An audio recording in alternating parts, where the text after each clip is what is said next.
What's up, guys? It's Strategist, and I'm coming at you again with another clip compilation to kind of offer a bit of insight to my point of view as far as 5 stars, foddering, utilization of resources are going. As you can see, I just foddered off Bridal Tharja to my Brave Lucina here, which I know a lot of people have say she's really underwhelming, but this team in particular I'm really proud of, just because of the sheer amount of buffs that they can stack up together here. I really wanted to show this off, by the way. So now not only can they stack a lot of, field buffs and passive buffs, but they can also debuff the enemy team with all of the relevant debuffs. So obviously I don't need resistance debuffs. But otherwise, I'm really proud of how well this team functions together. It's ridiculously well, as you can kind of see really quickly here, how all the passive buffs stack up and the field buffs and whatnot. I don't have to go into too much detail because you can see and read this for yourself, and I'll be getting on to plenty of other things I've done recently as well, and also a little bit of a showcase at the end. Somebody requested, I suppose, some footage of Owl Tome utilization, so I'll be going through that at the end. This is that plus speed, minus defense Julia that I've gotten recently.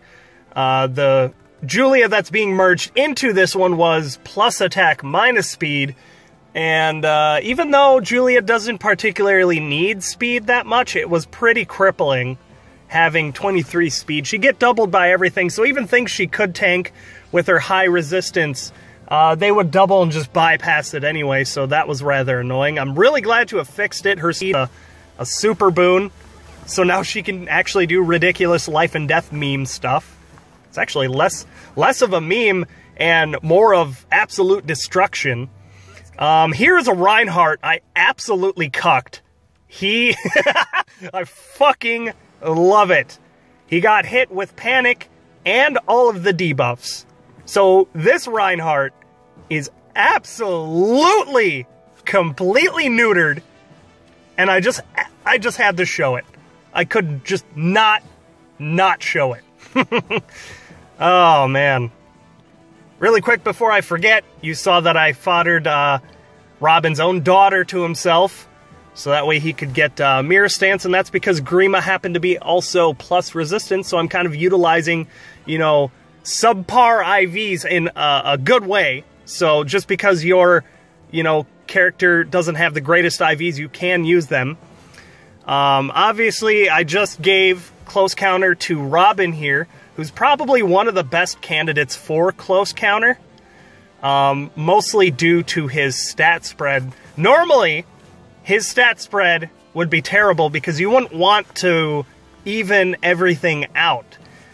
But this is one of those odd cases where you're putting all of your eggs in one basket by not putting all of your eggs in one basket.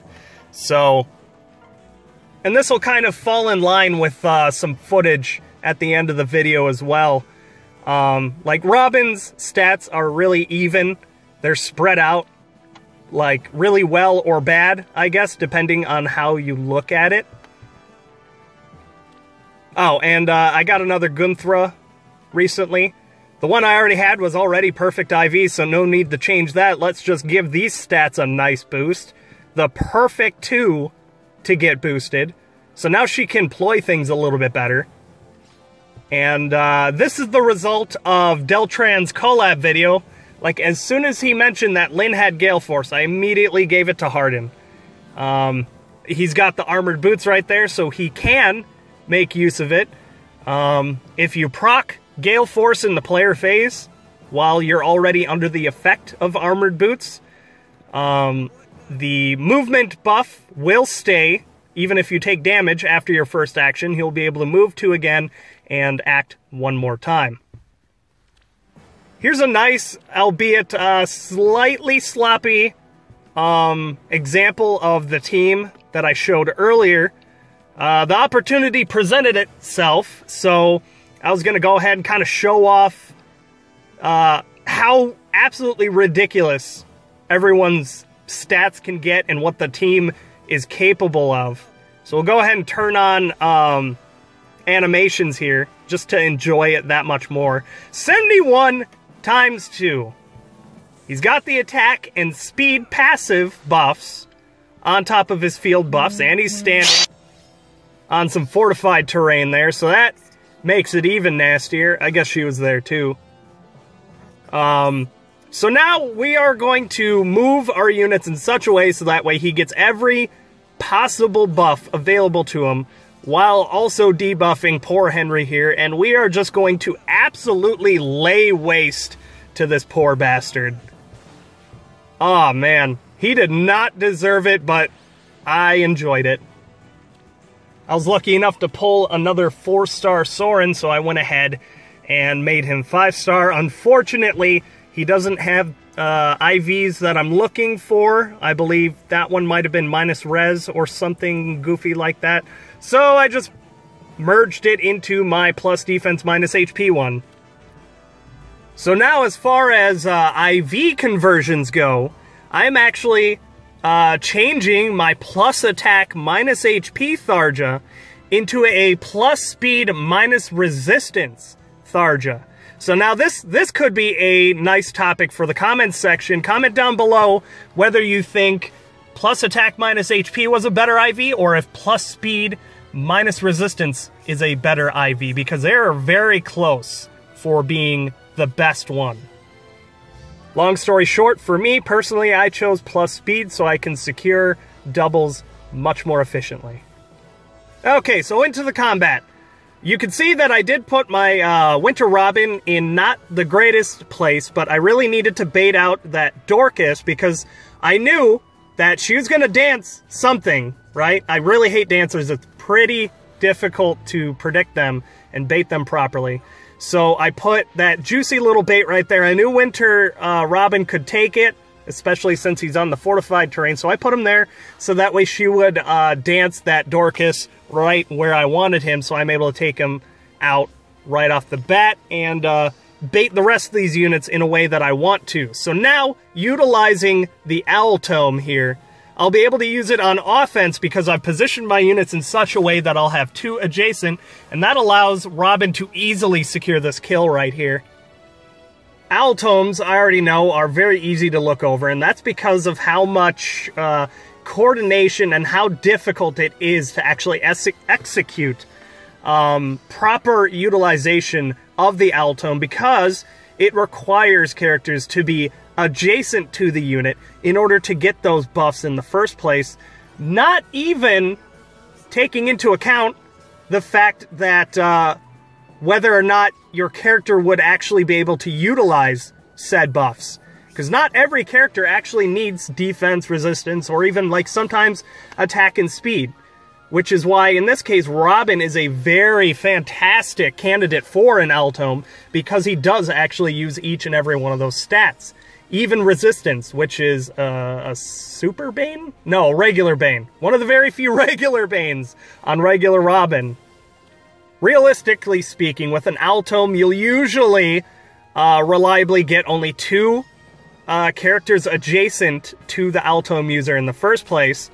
But, you know, perfect world if you can get 3. Even Robin's extremely mediocre resistance can get up to a very solid 30 if he's got 3 allies adjacent.